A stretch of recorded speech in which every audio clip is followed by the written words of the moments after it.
Good evening and welcome to Q&A live from the ABC studios in Southbank, Brisbane. I'm Tony Jones and answering your questions tonight, the Prime Minister, Kevin Rudd. Please welcome our guest.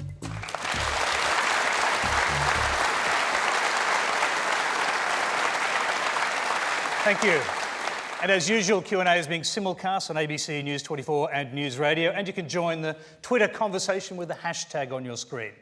Well, we've received many inquiries this week from viewers, both Labor and Coalition supporters, who would have liked to have seen Tony Abbott appear with Mr Rudd for a Q&A debate. We'd just like to make it clear that we did invite Mr Abbott to join us tonight, and we also offered him his own one-man Q&A any night this week. So far, he hasn't taken up our offer. So let's move on with tonight's Q&A. We've received hundreds of questions from our audience here in Brisbane and across Australia. To maximise the number of questions we get through tonight, the Prime Minister has agreed to keep his answers as short as possible. Let's get straight to our first question, which comes from Margie McDonald. Prime Minister, good evening, and thank you for coming along. We need leaders of vision, courage and grace. Last time you were Prime Minister, you started with vision and then you unravelled, lost the support of your peers, and then perniciously undermined the government. Why should we entrust our nation to you again? Good. Well, that's a good and easy one to start with. Firstly, you're right about the question of vision, because unless you can sketch out where you think the country needs to go and the reasons for it, let me tell you, you'll be guaranteed never to arrive. And so the vision is clear. I want to see an Australia where our economy is strong, but we never allow the fair go to disappear. It applies to health and education and jobs and being fair to the people who come after us through things like climate change as well and acting on that. In terms of your other part of your question, which was about things going wrong, any government who's being honest about it admits that they make mistakes. We have. Mr Howard's government made mistakes. That's just the nature of political life. And I don't know any government which could ever stand before you with hand on heart and say that they have never committed a mistake. So what was the biggest mistake you've made since you became Prime Minister again? It's been too short a time to make another mistake, I think. No, what I'm saying is, look, anyone who pretends in political life that you can somehow go out there and wave a magic wand and get everything right is just wrong. You're deluding yourself and you're deluding the Australian people.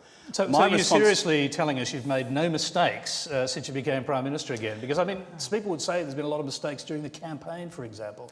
You know something, Tony? What people here tonight, I believe, want to discuss, and I go directly to the question which was asked me before, is what's our vision for the country's future? How do we think we'll get there? What's the contrast point with what Mr Abbott puts on offer so that people make a mistake? What I find, to be blunt, is a lot of questions which get asked to me, and I'm sure Mr Abbott and the media during the course of this campaign, are about campaign dynamics. What the polls are saying, what they're not saying, what's happening here in the campaign, what's happening there in the campaign, as opposed to what does it mean for my school, what's it mean for my hospital, what's it mean for my job, what it means for my penalty rates and overtime, the basic questions. So I'm all for engaging in that discussion and leaving it to the good intelligence of everyone here to make their choice. Sure, but with respect, yesterday you said in your campaign launch speech that you'd made mistakes. You repeated it here tonight. What were the mistakes Labor made in 6 years in power? Because you never actually spelled out in that speech what the mistakes were.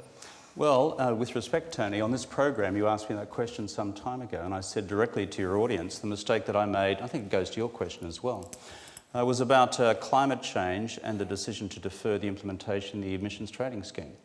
I don't think I adequately explained what was going on at the time and I think we got that wrong.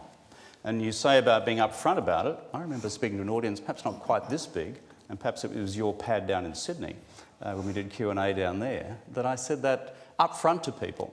I could give you 1,000 reasons as to why that decision was reached, but in retrospect, I think I got it wrong.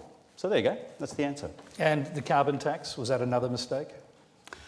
On the pricing of carbon, as we have said in these forums over and over again, our policy is clear. There must be a price on carbon if you're going to act on climate change. It's a lay-down misere. Then there's a debate about a carbon tax as opposed to a floating price. I've always supported a floating price. The contrast point is Mr Abbott, who thinks that you can get away with acting on climate change with not putting a price on carbon. I think that's just wrong. That's sticking your head in the sand. It doesn't deal with the challenge of the future for your kids in the future, your grandkids. Got to have a planet to inherit. Unless you're acting on climate change, it won't happen. Well, let's go to our next question. It comes from... Thank you. It comes from Sophie Meixner. Hi, Prime Minister, welcome. I'm probably the closest thing possible to a Labor Party faithful. I think my own values align closely with what the Labor Party was built on. I'm worried about this before it starts. I sense a big butt coming on. Yeah. Support for the working, for the ageing, for the poor, those who need it the most. In 2007, as you were elected in a landslide of Labor ideals, I thought I'd be a Labor voter for my whole life. But this time, I'm not voting for you. I see this election as a choice between two centre-right wing parties. Mr Rudd, I like you. I want to vote for you. Convince me and the other disenchanted voters that Labor's still the same party it was 6 years ago. Thank you. I think your question, a lot of people get very cynical about politics and politicians, and having been in the Parliament now for 15 years, I understand that. I really do. And as I said before in the answer to the question over here, you're not looking at Captain Perfection here. But on the core question which actually animates us on our side of politics in Australia, it goes down to one core principle, which is preserving a fair go for all. We can all have a debate about how you keep the economy strong, but it's about fairness. And for me, the question of fairness comes down to this. Are we providing a fair go for workers in the workplace if we're going to put under a big question mark the future of penalty rates, of overtime, and a fair and independent umpire? We have a very clear view on that. We have a very ambiguous view on that from Mr Abbott in this campaign. On the fair go question, our attitude is that we should have needs-based funding for schools nationwide, all 9,500 of them. And so what we put together is a plan to do that called the Better Schools Plan. And it goes to the question of those schools who need it most wherever they are, because they deserve a fair go. Third one, broadband. We believe that broadband is a universal right for this country for the 21st century. A right, not an option, not a privilege, but a right. If you go to the history, you look at the postal service in the 19th century, it arrived, it eventually became universal. You paid different amounts for the stamp, but the postal service was there. In the 20th century, it became the telephone. In the 21st century, it's broadband. And on fairness, let me just go to this. We want universal access for all Australians. Doesn't matter whether you're a country, city, rich suburb, poor suburb, whatever. Secondly, it should be connected to your home, like the telephone. Okay. And furthermore... We're going to try and keep the answers brief tonight. Finish. I'd let you finish, yes. Well, this is a question... Then we'll go back to actually the question and find out whether she's convinced. Well, it's a question about fairness. Yep. And it goes to the heart of our creed as a political party. So I've got to answer it as directly as I can.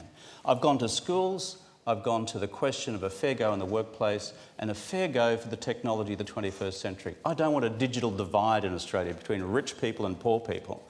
So there are three illustrations, if you like, about why I say to you, this fair go principle is not just a bunch of hoo-ha, it's what we believe in and what we seek to do.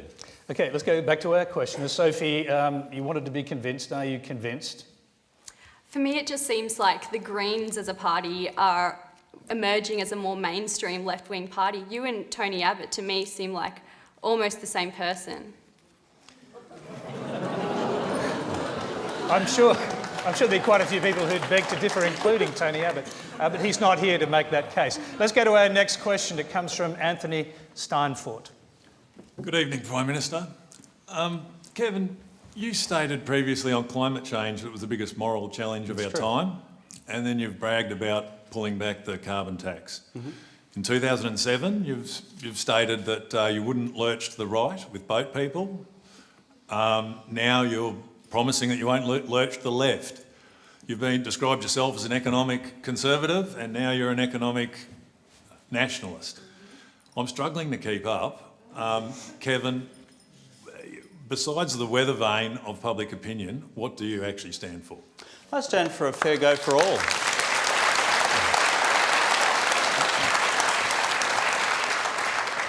I stand for a fair go for all Australians. And let me just go through the points that you've just raised. Number one, you spoke about the question of people smugglers and asylum seekers. This is a question which faces every government in the world. and there is no perfect landing point. So what have we tried to do? Wrestle with two dilemmas.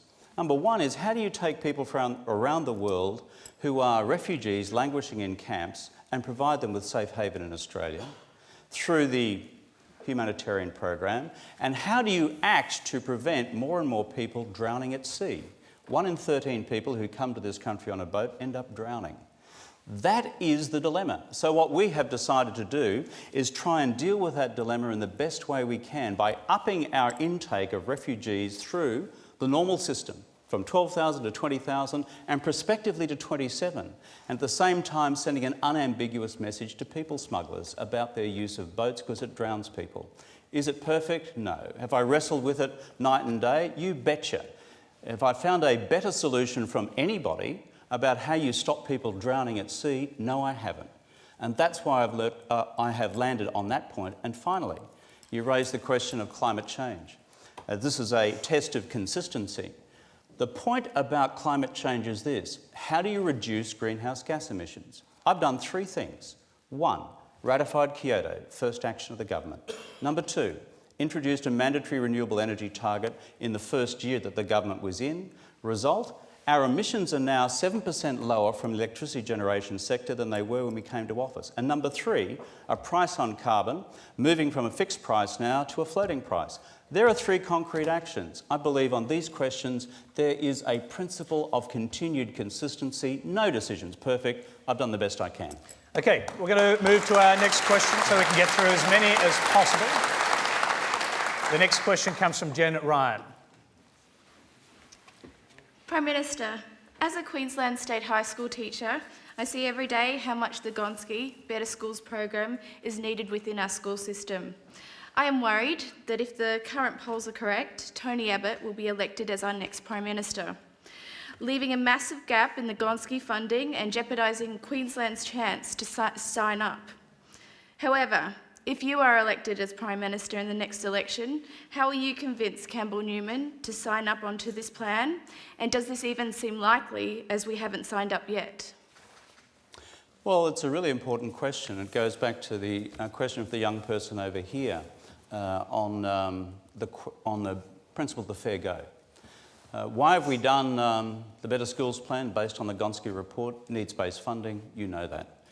And my deep view as a person, as a kid who grew up in a Queensland country primary school where we had 4 teachers and not much, and a high school which hadn't seen much at all, and we only got a library properly in the last year I was at school, is that every kid in this state of Queensland and right across the country, wherever they come from, small towns, big towns, with money, without, should have equal access to a first-class education. That's what it gave me a chance in life. And that's what I believe can get every kid in this country a proper chance. So on the specifics of the plan, 2 points. 1, under us, we have embraced the Better Schools plan so that by the time we get to 2019, you'll have a further $15 billion of investment between the Commonwealth and the states into the schools of Australia, all 9,500 of them based on needs-based funding. Mr Abbott offers, in fact, of the Commonwealth contribution, only about $2.5 billion of that, about $8 billion less than we do. On the question of the Queensland Government, I cannot understand why Campbell Newman would say no to an investment by the Commonwealth of $1 billion plus extra into the Queensland education system. I'd sit down with the guy, if we're elected next Saturday, try and work it through, because I believe every Queensland parent would want me to try to do that. And I would hope if we'd won, he'd realise that the game might be up. Okay, we'll go to our next question. It is from Harry Meixner. Last week saw a funding row between the 2 major parties, with Labor claiming a $10 billion hole in the coalition's costings. This accusation collapsed completely when senior Treasury and finance officials said that they had not costed the relevant coalition policies. With many saying that this claim was completely fabricated, how can you justify it? Well, the bottom line is this: everything would be clear and on the table as of today if Mr Abbott simply put it out there in black and white for the entire nation. What are your costings? What are your cuts? And then we'd have a debate about whether they're good or bad. And so what we have sought to do, using all the information available to us on the bits that he has put out, is try and cost them. And so my response to your question is, if we are going to have a serious debate in this country about where Mr Abbott's $70 billion worth of cuts would fall, Mr Hockey's figure, Mr Rob's figure, he can satisfy that by putting it all out into the public domain. Prime Minister, I'm going to have to pick you up on the $70 billion figure. You keep saying it. It's been fact-checked by the ABC fact-checkers, by PolitiFact. They have found that it is wrong and misleading to keep using that figure of $70 billion. Will you actually start accepting what the fact-checkers have said about this? I will start accepting the accurate figure for coalition promises and cuts and costings when Mr Abbott puts it all out on the table, as we did through the economic statement prior to the election being called. Until that stage...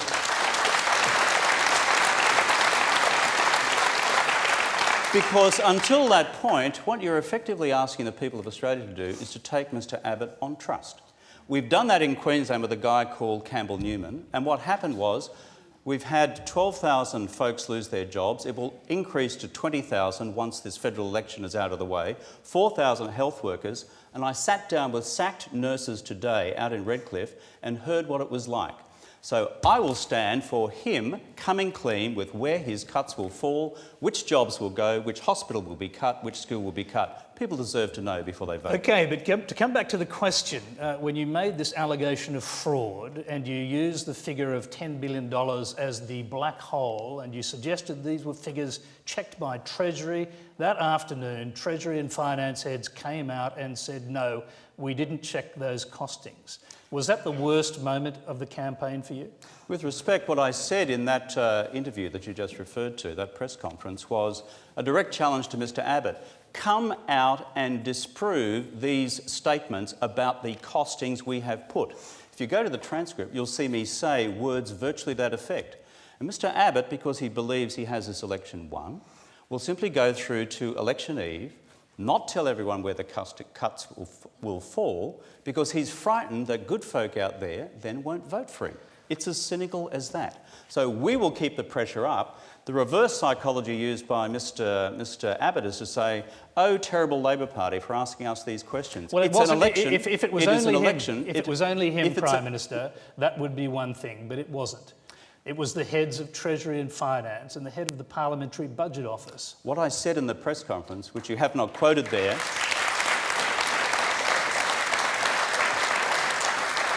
what I said in the press conference that day, Tony, bluntly, to Mr Abbott is, you tell us what the difference is between what we are putting out today and what you believe to be true. There's a paragraph in my statement to that effect, so people seem to have overlooked it, but I'm going back to the point. Mr Abbott has not responded. So the focus of this election campaign on the economy, on jobs, on schools, on hospitals, is frankly in the dark because it is not all out there. If you live in Queensland, we scratch our heads a bit about this because when Mr Newman was elected, nothing was said. And then the axe fell. People here in this room and across the country deserve to know whether the axe will fall on them. All right, this is special Q&A with the Prime Minister, Kevin Rudd. The next question comes from Carol Prater. Good evening, Mr Rudd. I'm sorry, I couldn't see up there. As the person who manages our household budget, I understand when I have finances to spend and when I have to cut back. Your party has been assaulting the LNP about suggesting that they'll cut back in such a significant way that it'll hurt everyday Australians. Based on our country's current financial position, doesn't it make sense that whatever party is elected, they will have to make significant changes and realistically even significant cutbacks? Well, the question, and I thank you for the question because it goes to how you ultimately balance your budget, whether it's a household or as a country. There's a couple of things I'd just say in response to it and then go to exactly what is expected of us and the other side of politics post an election. Where we are today is because of the product of what many economies around the world are still going through. We call it the global financial crisis several years ago. They call it the continuing global economic recession. Because we decided to act and then borrow temporarily to fill the gap left by private businesses not acting, we actually managed to keep the economy from falling into recession. We avoided mass unemployment like you see in Europe with double-digit plus unemployment in most of those countries. Had we not done so, the topic for debate tonight here on Q&A is, how do you get unemployment down from under 10%, Mr Rudd? That's where it would be. That's the debate in most of Europe today. And we did so also with interest rates being kept at a record low. Now, on the assumption about economic management, what I've seen through this campaign is Mr Abbott's continued assertion that there is a huge problem with debt and deficit. How is it then that with debt levels and deficit levels among the lowest in the developed world, if it was all so bad, why is it that all three international credit rating agencies have accorded this Australian government a AAA rating for its management of public finances, one of only 7 countries in the world? This is one of the greatest fabrications of this campaign. So I argue that for when we get back into government, if we're re-elected on Saturday, what we will do is track back to surplus consistent with what we've put up front there in the economic statement. If you were to do it quicker than that, I really fear if Mr Abbott implements his $70 billion worth of cuts, then you can run a risk of throwing this economy into recession. Okay, you've used the $70 billion figure again. I'll say to you again, I believe that's been fact-checked and found incorrect. But to go to the question that was asked there. And I would say to you, Tony, why don't you have here Mr Abbott's full list of costings and cuts upon which you can base that statement? You don't. We'll go back to the question. If we go back to the question that was just asked, what I think is being asked there is how you're going to pay for all the giant reforms that are coming down the track without either making spending cuts or raising new taxes. I seem to recall at the time of the economic statement, just prior to the election campaign commencing, we were attacked by groups right across the country for various of the changes that we made, including changes to the fringe benefits tax. We have taken a series of decisions, not just now, but over the last several years, which add up to large sustained cuts in various parts of public spending. We've done that. And therefore, we actually know where the big blowout is coming. Let me give you one example about how you do this over time. One of the reasons several years ago we took a decision to increase the retirement age to 67 gradually over time, because we could see this huge cost coming down to the budget in 10, 20, 30 years' time as we live longer, and as a result it really pushes up the amount of money pushed back onto taxpayers and workers in the workforce for having to shoulder that burden. We took that decision. It's been unpopular. It was responsible for long-term budget management. Okay, the next question is from Mark Cridland. Thank you, Tony. I probably would have asked Tony Abbott this question if he had the courage to show up. Anyway, a recent survey by the University of Canberra found that rises in average disposable incomes have far outstripped cost of living increases since Labor took office. Over the last year, the cost of household goods, transport, clothing and food has risen by less than 1% and interest rates are at record lows. My question is simple. How have you let Tony Abbott successfully perpetuate the myth that the Australian economy is somehow on the edge of a cliff and that we are all worse off than we were 6 years ago? Well,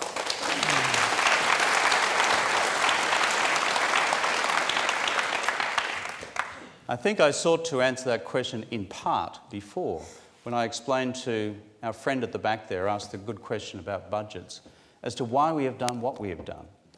Every country and Prime Minister I see in the world who looks at the Australian economy and compares it to their own says, these are such strong economic fundamentals, given what everyone else is going through, that they question how Mr Abbott could be anywhere near the truth. You've gone down to how it affects families as well. I watch that very carefully because I know families are under financial pressure. That's why, for example, we want to keep things in place like the school kids bonus. It provides help with people going off to buy uniforms and books. If you've got kids at primary school, kids at high school, Mr Abbott wants to rip that away. Your question is about has that message got through to the Australian public? Part of the reason I'm on a program like this tonight is to actually argue it forcefully, that people understand that the central economic lie of this campaign is that Australia is in some sort of debt and deficit crisis. If that was so, I go back to the question which he has never answered. Why is it that all three international credit ratings who compare us with every developed economy in the world put us at the absolute top level? Therefore, his justification for massive cuts as a matter of economic management doesn't exist. That's a product of ideology, and that's what I don't like. If people are so much better off, why don't they feel like they are?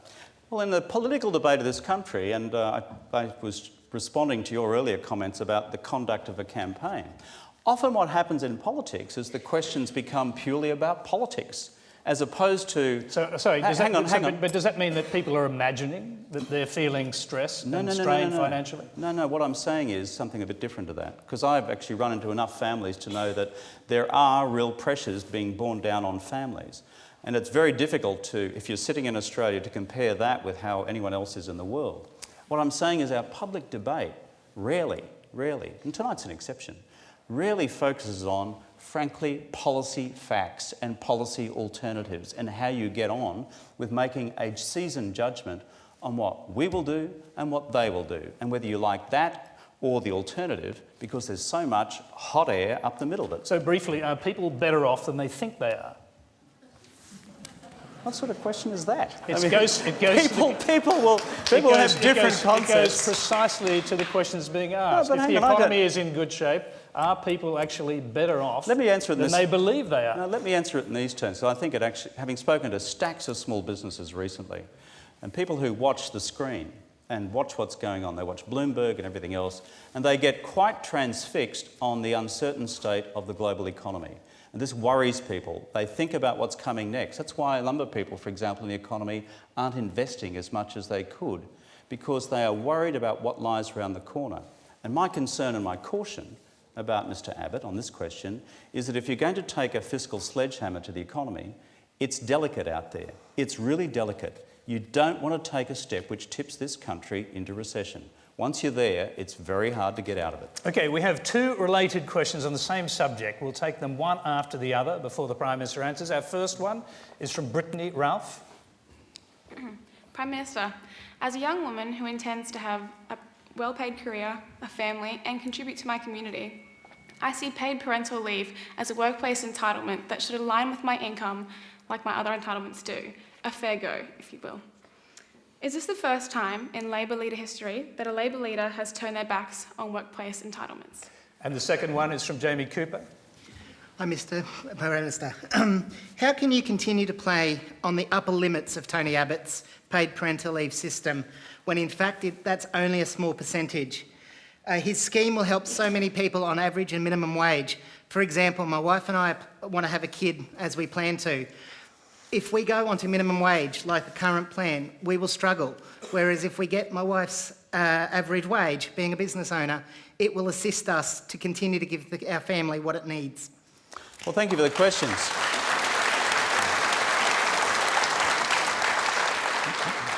And I'll obviously take both of them together. On the question of paid parental leave, as a matter of basic fact, we introduced the first scheme in Australia's history in 2010. It's a modest scheme. It's also an affordable scheme for the overall budget of the country. And we've had questions about budget management as well. Our scheme is for 18 weeks at the basic wage, about $620. And then there's an additional 2 weeks for paternal leave.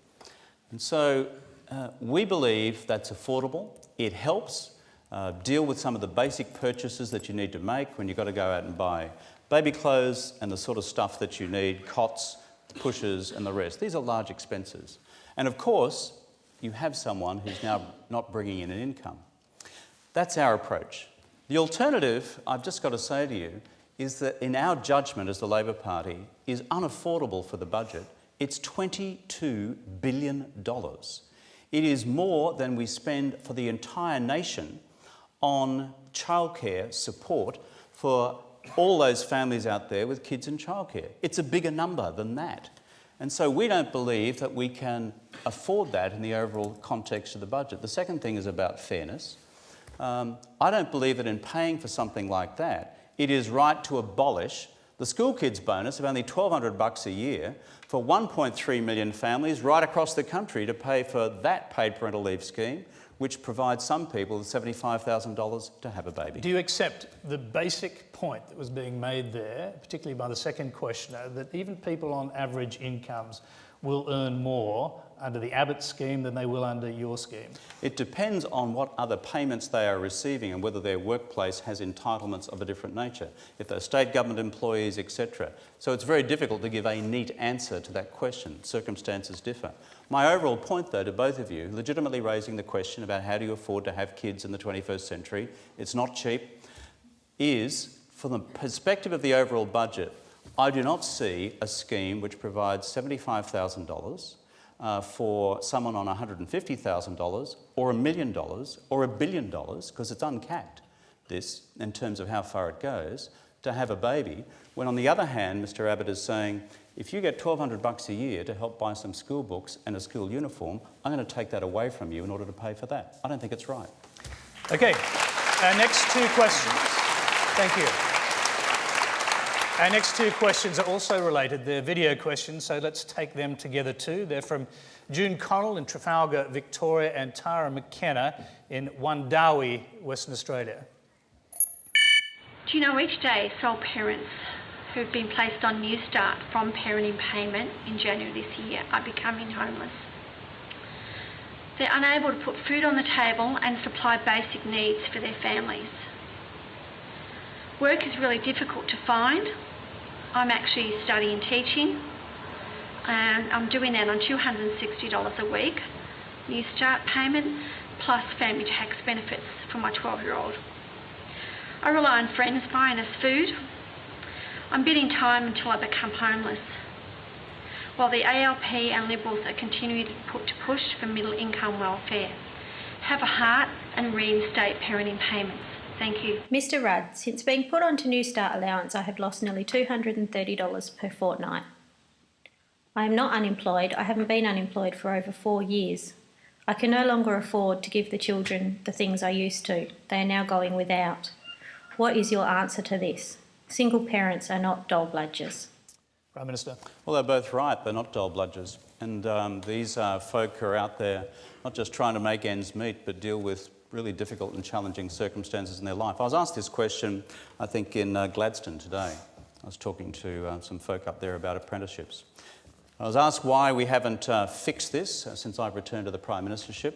And the answer is budget pressures as of now. What I have said is that if we are returned, it'll be the first thing that we address. I said that earlier today, I mean it. I'm not comfortable with where we are on this. I believe as soon as the budget opens up that amount of space to deal with this challenge, we should act. Do you think that policy was not in line with Labor values? I was very uncomfortable with it then. I'm very uncomfortable with where we are with it now. I'm just being upfront about it. And as soon as the budget enables us with a bit of space to act on that, we will. Okay. Our next question is from Nicole Schinker. Good evening, Prime Minister. I'd like to know, as a registered nurse, what your plans are for the health system. In 30 years, 23% of the population will be over the age of 65. There's a decrease in postgraduate positions, and at some nursing homes, it's a 1 to 120 nurse ratio.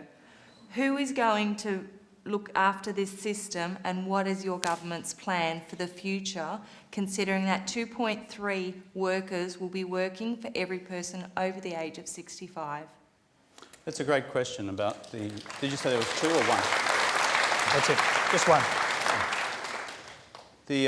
Our response to that is in 2010 we negotiated finally an agreement called the Health and Hospitals Plan. And what is the Health and Hospitals Plan?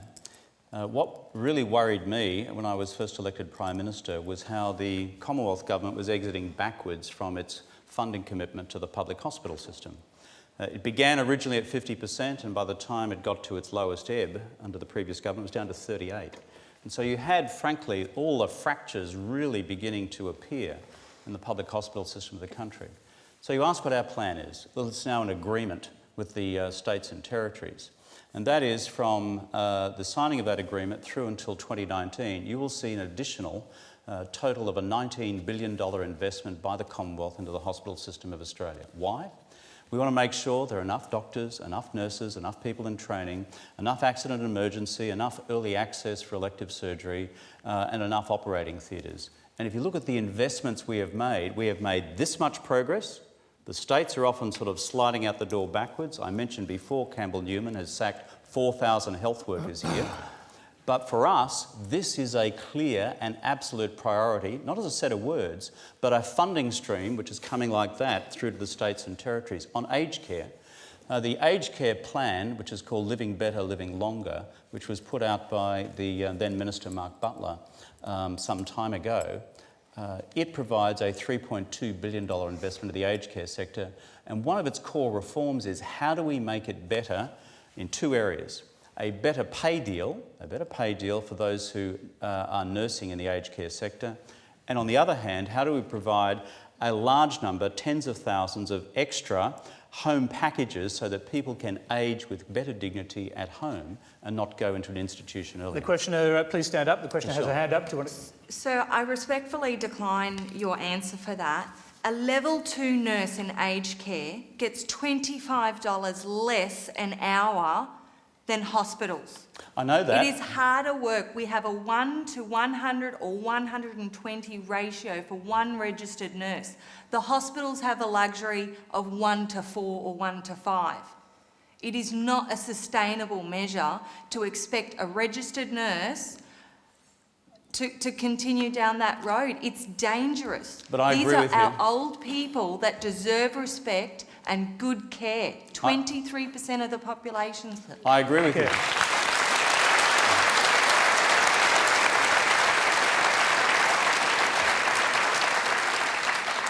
But I agree with you.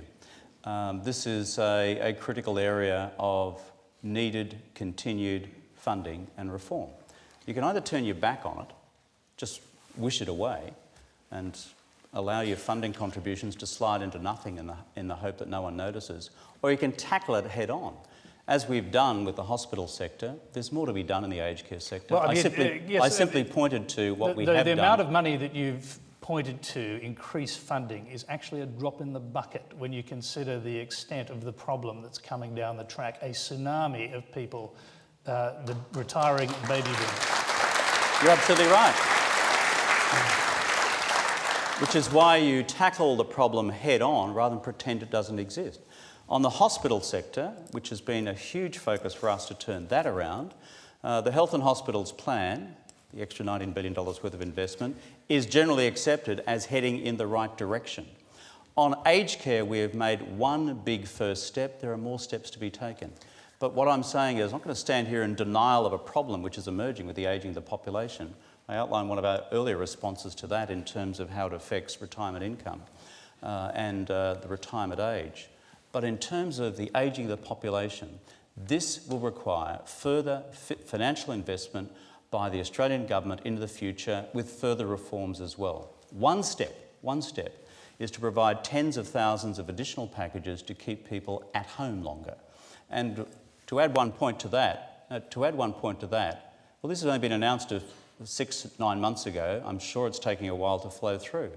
But one addition to that is, for example, to make sure that we use the new and emerging technologies provided by the National Broadband Network to make it easier for people to have their medical measurements taken at home, and then for those consultations to occur down the line with family until it becomes necessary for a person to go into a residential facility. We've got more to do. Your criticism and your passion for the sector is well placed. I accept it. Okay, we're going to change subjects. The next question is from Marjorie Porter. Tony. Good evening, Prime Minister. You referred earlier this evening to your country upbringing. Yeah. And given your exposure to dairy farming in your early life, it's hard work. It is hard work, 365 days of the year. And when the cows start talking back to you, you know you've been there too long. Do you think it's appropriate that while Coles and Woolworths make record profits from unprecedented market power and they sell their milk at $1 a litre, making dairy farmers, 2 out of 3 dairy farmers struggle to survive, to pay their monthly bills, and many of them have to sell up and leave the land? Many politicians on both sides, not just the Labor Party, it seems to be both sides, seem too gutless to do anything about this issue. We want to know where you stand. Dairy farmers would like to see a mandatory code of conduct, and what do you say about that? It's good. It's a great question.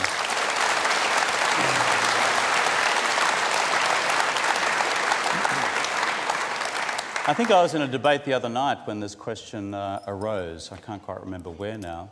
And I expressed a similar concern about the possible abuse of monopoly power or semi-monopoly power by the very big retailers. You mentioned Coles and Woolies. Because I still have lots of friends on the land, and they tell me the same story that you tell me. And as you know, in the dairy industry, going back over the last 30 or 40 years, you've seen one set of rationalisations after another. When I was a kid growing up, everyone was on a dairy farm. Then there were none in the Sunshine Coast where I grew up, or virtually none anyway. And so you've seen changes occur over a long period of time, but what really worries me is this.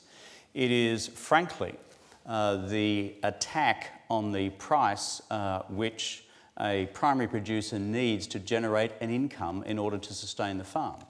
And that's what worries me, because the big retailers will say, well, our responsibility is just to make sure you've got the cheapest prices on the shelves. And you know what the other side of the argument they will use. But I worry about pricing our farm sector out of business. In answer to your question on a code of conduct, one of the reasons why this has been put before the ACCC, the Australian Consumer and Competition Commission, by the government, is precisely to get to a landing point on this. I'm saying to you loud and clear tonight, I share your concern. I've said it publicly before tonight.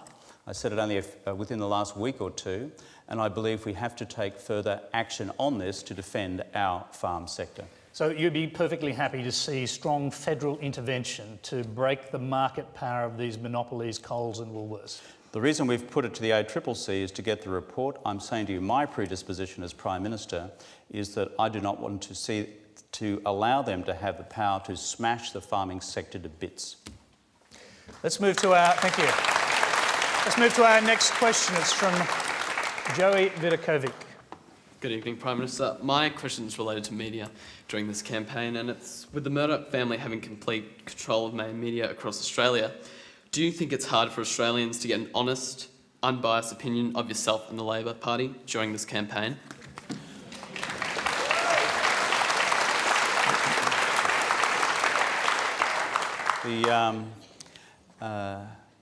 The great thing about democracy, it's a rough and tumble. People get out there, express their view. Some of them love you, others will hate you. That's just, and what's nice about Australia is I'll say both to you in the same sentence. It's a marvellously disrespectful culture. When you have foreigners come here, they go, good God, is it like that here? But I actually really like it. So we have a free press and a free media. And yes, it's clear Mr Murdoch prefers Mr Abbott. Don't think you have to be a Rhodes Scholar to work that one out.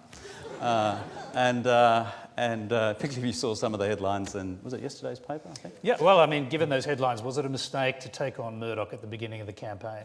You know something? The truth ain't a bad strategy. Just telling the truth, which is calling it for what it is. Rather than... What is it actually? Well, the truth is what I said at the time, is that you know as well as I, 70% of the nation's newspapers are controlled by Mr Murdoch. We're in Brisbane, it's a one newspaper town.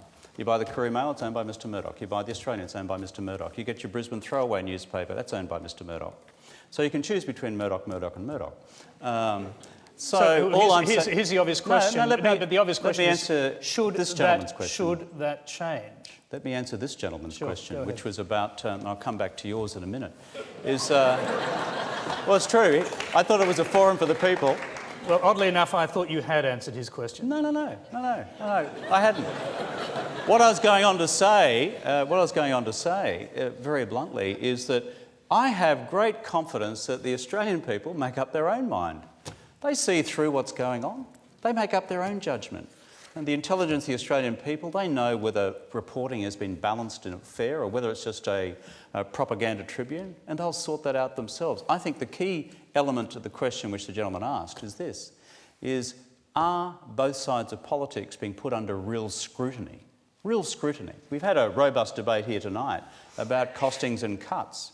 And the question which I think people need to ask themselves here tonight is given where Mr Abbott stands in the opinion polls, and given that he is the front runner, and given that he assumes by his public statements that he's won, then has he been put under scrutiny on the question of where this massive set of cuts will fall? Where? And that's the question about fair and balanced coverage. And that's why, for example, I believe passionately in the future of the independence and proper funding of the ABC. Not because we're here, but because it's an essential institution in a free media in this country. Okay, but I'll just bring you to the question that I asked. Do you think there should be intervention to... You talked about it with Coles and Woolworths. What about Murdoch? Well, I said before, well, hang on, you go to the media and the freedom of the media, that goes to the lifeblood of a democracy. The abuse of competition power in a sector of the economy is something that you can respond to or not respond to, and I gave my response to the earlier question. On the media, I think you've just got to be very, very careful about getting the government directly involved in regulation of the media. Where does the slippery slope stop? I'm not quite sure. But more broadly, my point is just about proper scrutiny of both sides of politics so that you, the good people of Australia, make up your own mind. Okay, let's move on. Our next question is a video. It comes from Brad Rodden in Bundall, Queensland. Mr Prime Minister, the most highly taxed few percent of this country pay for this country. We pay our fair share in taxes, employ people in our small businesses and contribute to a wealthier nation.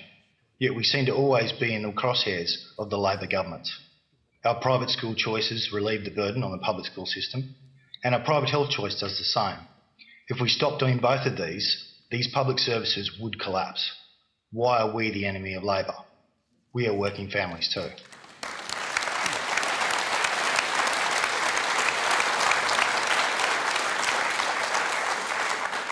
Well, let me just go to a fact, which is in this election campaign, we have put forward a tax benefit package for small business which runs out at about $5.4 billion, and Mr Abbott has ripped all that away.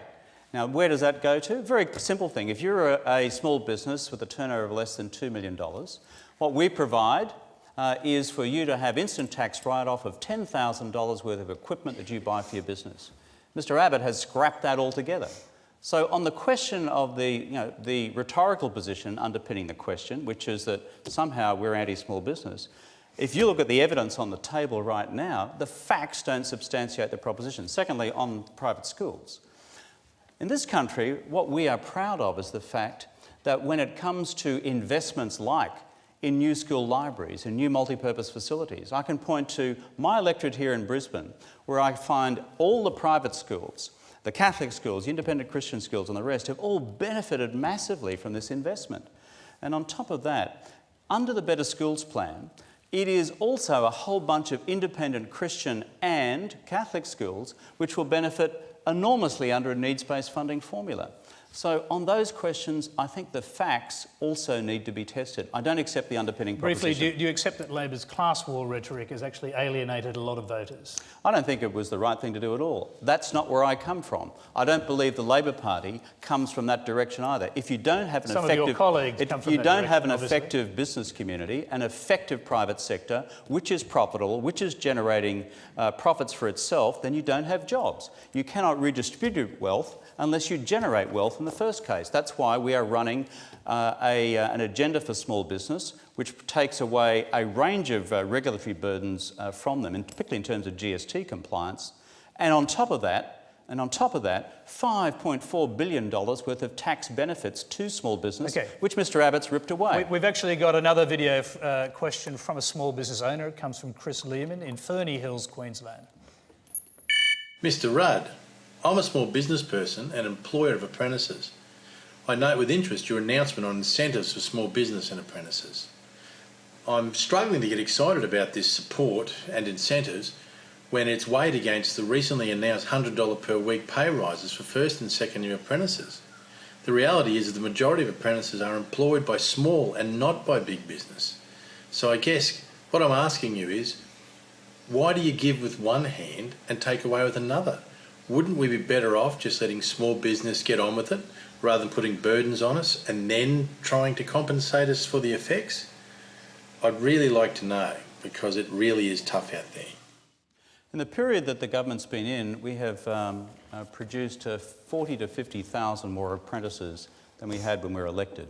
The second point is this, that the retention rate now for apprentices is about 30% up on where it was. They are the facts underpinning the discussion. On the affordability for small business, or businesses in general, what our questioner didn't point to was the fact that with most category of apprentices, we also provide a subsidy to those apprentices when they're taken on by businesses. And furthermore, on top of that, we help apprentices with some of the costs. I announced yesterday we'll increase, for example, the Tools for Your Trade grant of $6,000 so that when you go out as a young kid of 16 or 17, pursuing a trade, you've got to buy your tools, your drills, your saws, your whatever, that you have that as a cash grant up front. And I met a bunch of apprentices today up in Gladstone who thanked me for that because that's how they've gone out and bought stuff, and others have done the same. So I take the concern about the costs associated with taking an apprentice on. But you know something? Apprentices deliver a whole lot back to businesses as well as they acquire those skills and are incorporated into the work of the firm longer term. And in Gladstone today, there's a group up there who are a community-based organisation who provide support for nearly 300 apprentices in Gladstone.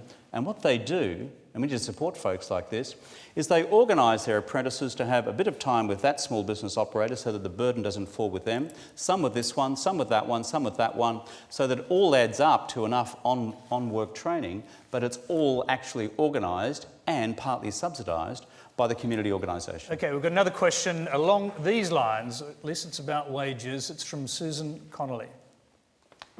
Good evening, Prime Minister. I've spent the last decade witnessing unionised workforces, particularly in the manufacturing industry, drive up wages to a point that businesses are requiring to either move offshore or close completely, obviously leading to job losses. I ask, in your opinion or your ability as the Prime Minister, what would you do to change this? And do you think that Fair Work Australia is requiring a review? I think they're about...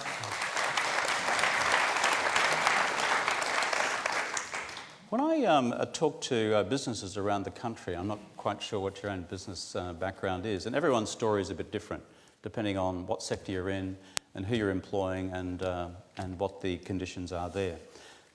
But in terms of the competitiveness of, let's just say, manufacturing, you referred to that, the single biggest factor there has been the overpowering strength of the Australian dollar for so long.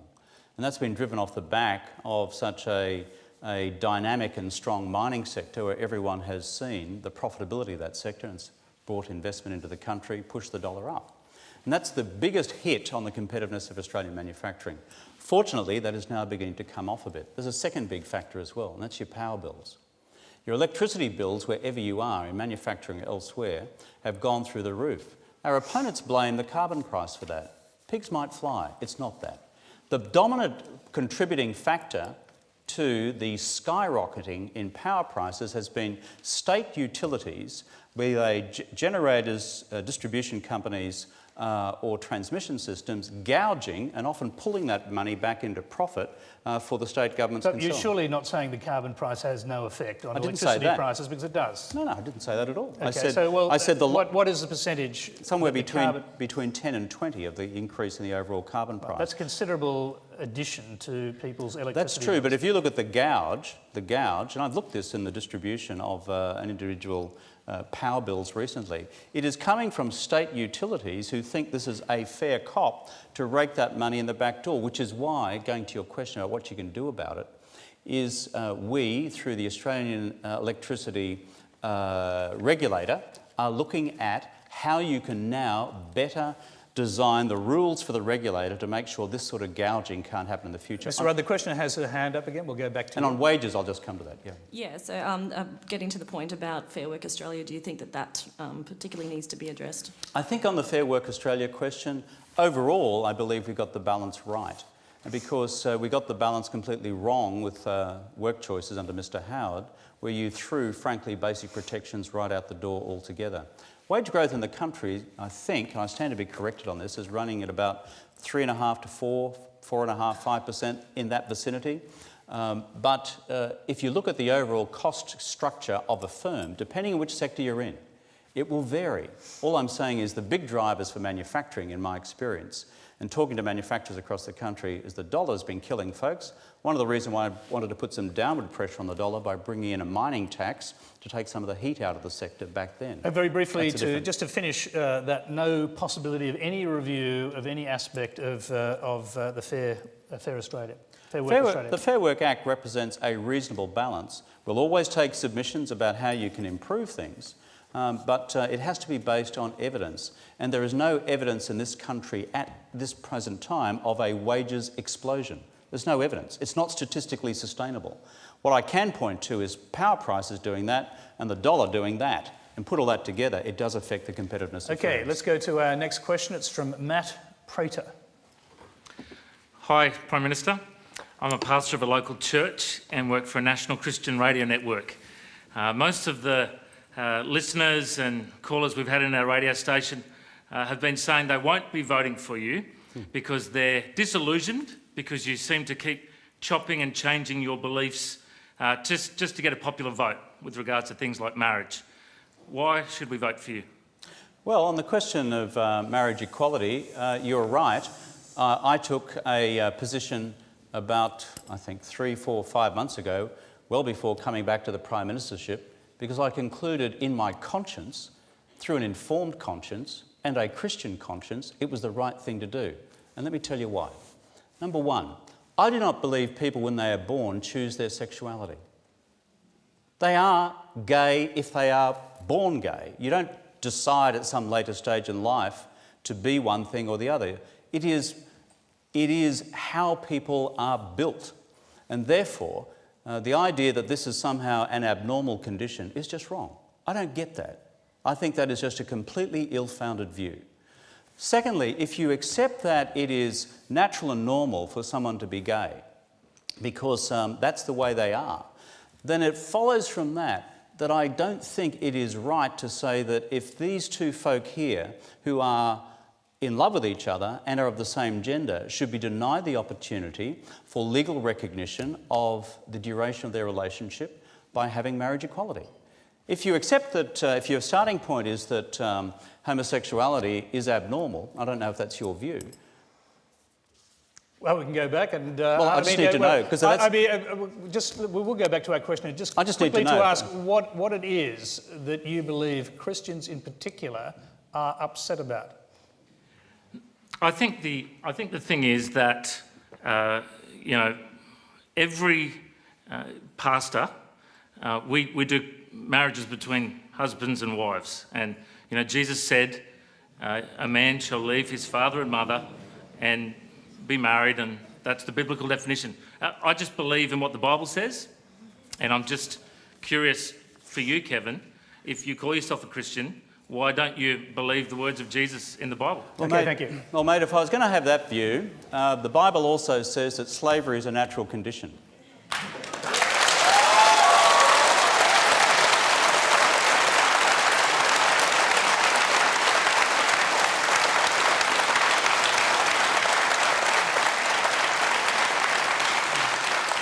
Because St. Paul said in the New Testament, slaves, be obedient to your masters.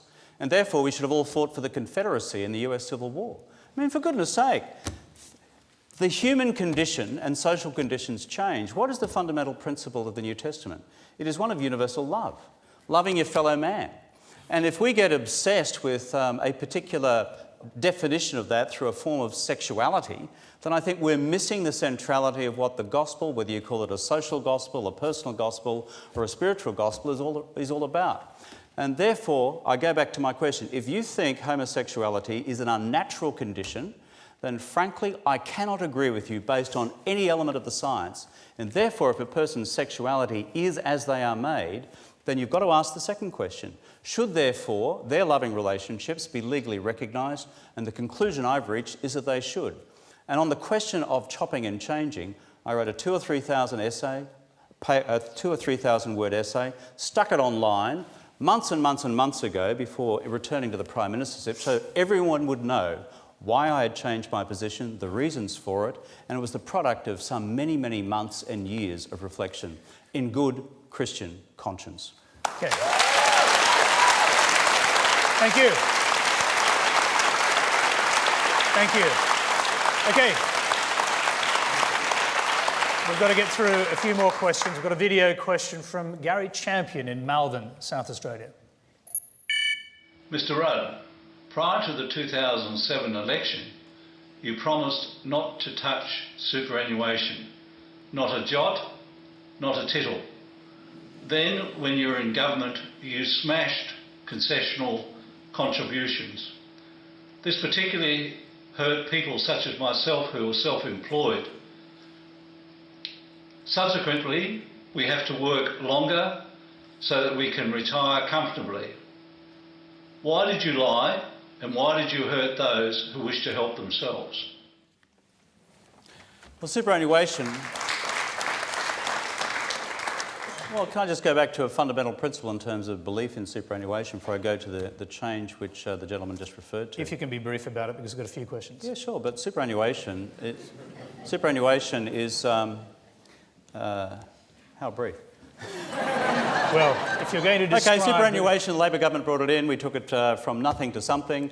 We've now increased the superannuation guarantee level from 9 to 12. We're proud of that. We think superannuation should be available for all people. And when it comes to the super rich, we question whether excessive tax concessions should go to them rather than distribute it more broadly for tax concessions for all in a much broader superannuation scheme which benefits all working Australians. Okay, I think you'd agree that that questioner is very unlikely to be classified as super rich, and he asked you a very simple question. He asked you a very simple question. Did you promise not to touch superannuation, not a jot, not a tittle, and then change your mind?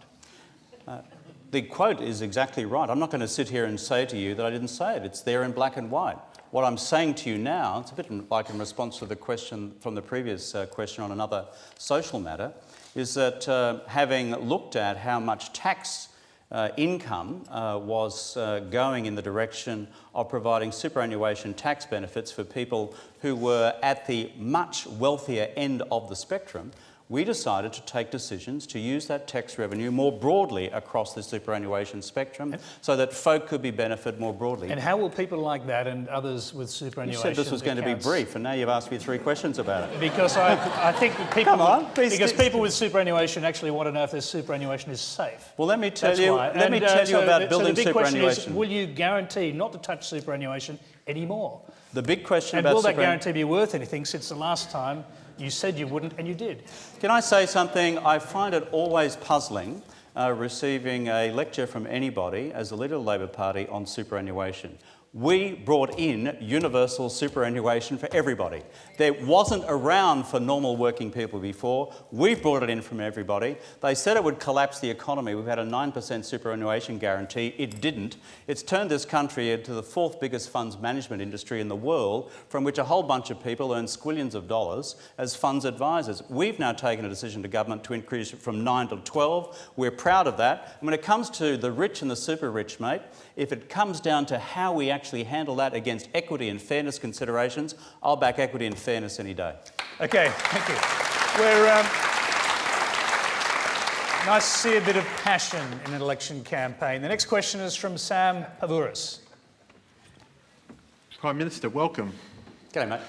The people of Griffith need to know, if the Labor Party loses the election on Saturday, will you step down as leader of the Labor Party? And assuming you win your seat, will you resign as the member for Griffith? Well, I've been asked that question a few times, and I'm not going to engage in hypothetical land, because as soon as I do you know what will happen in this election campaign? They'll say, oh, well, he's conceded he's lost the election.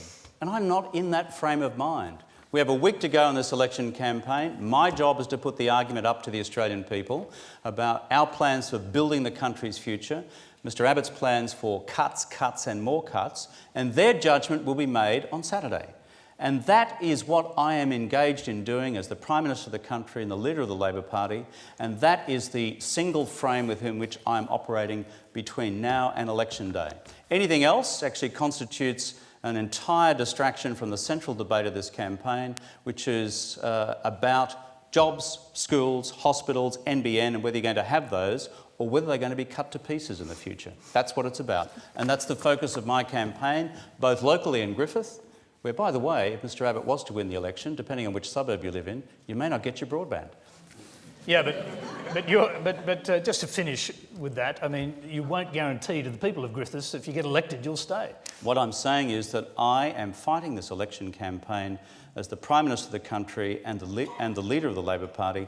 My responsibility is to be upfront, direct with the Australian people about our priorities for this campaign, and therefore for people to make a seasoned judgment come election day about which side they want to back. I'm not going to get into hypothetical land against a proposition that we lose the election. Okay. I just won't. Well, that actually was about whether you won. I will not engage in a hypothetical discussion, okay, all right, because that is a matter for the people this coming Saturday. We've got time for one last question tonight. It comes from Carmel Gardner. Prime Minister, how do you believe history will remember your time as Australia's Prime Minister if you don't win the election?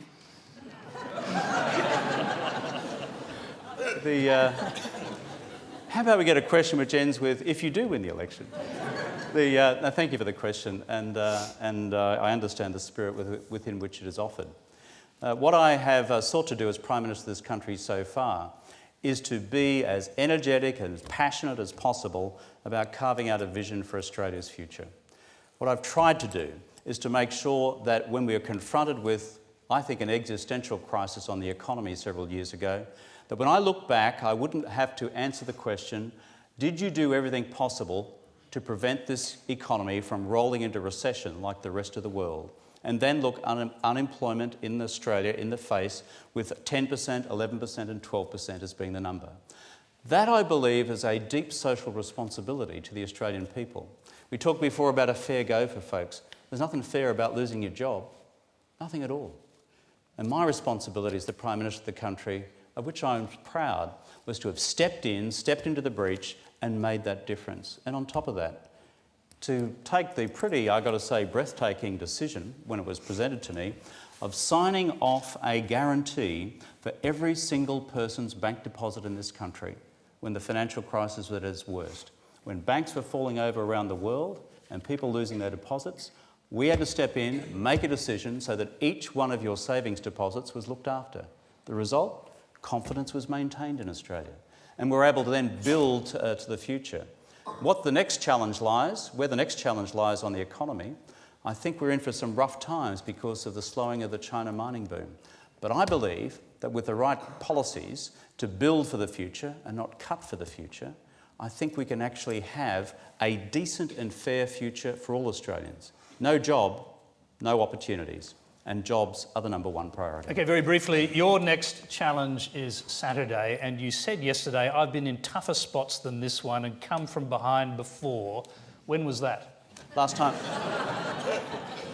I was on Q&A. Because the only time I can think of is after you had the job taken away from you by Julia Gillard. Oh, look, you know, what you learn in political... Is that what you're referring to when you said you've been in tougher spots before? Well, it's just a reflection, you know.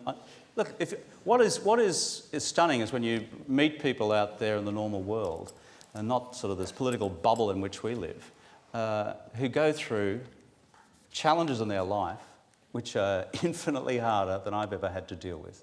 My dear departed mum always said, "You ever think you're having a hard time, Kev?" She always called me Kev, as mothers are entitled to. There's always someone who's got 10 times as many problems. So for me, I first ran for political office, I lost. You've got to pick yourself up, dust yourself off, have a go. Secondly, you know, I've had a surgeon's knife in me a couple of times. That's not a pleasant experience. You come through that, you become more resilient. And then there was the experience of 2010, which was not pleasant. Well, all I can say is you learn some resilience. And I think the Australian people, when I deal with them and their individual challenges, always have something to inspire me with when I see a person whose kid is dying of cancer. And I think, how do you endure that? Or someone who is just had a loved one just smashed in an accident somewhere. How do you get through that? I couldn't. So I take great, frankly, strength and encouragement from the wonderful folks in the country I speak to every day. And I trust my future to their judgment. Well, thanks a lot, Kev, and let's hope Tone comes on later in the week.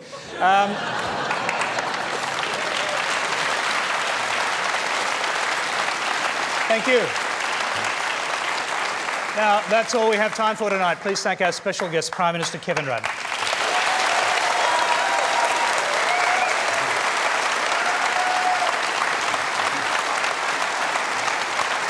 Thanks very much. And to our audience, many thanks for a great range of questions. I'd like to ask you to give a round of applause. You probably do it anyway. Okay. Now, this Saturday, 14 million Australians will vote to decide who governs Australia for the next 3 years. On Saturday night, I'll be part of the ABC's election team on ABC One, ABC News 24. Next Monday, Q&A will be back to assess the election aftermath with the Labor Health Minister, Tanya Plibersek, the LNP's would-be Attorney General, George Brandis, former Victorian Liberal Party President Michael Kroger, and the Guardian's chief political correspondent, Lenore Taylor. We may be back later this week, according to my reckoning, if Tony Abbott agrees to come on. But until the next time you see us, whenever that is, good night.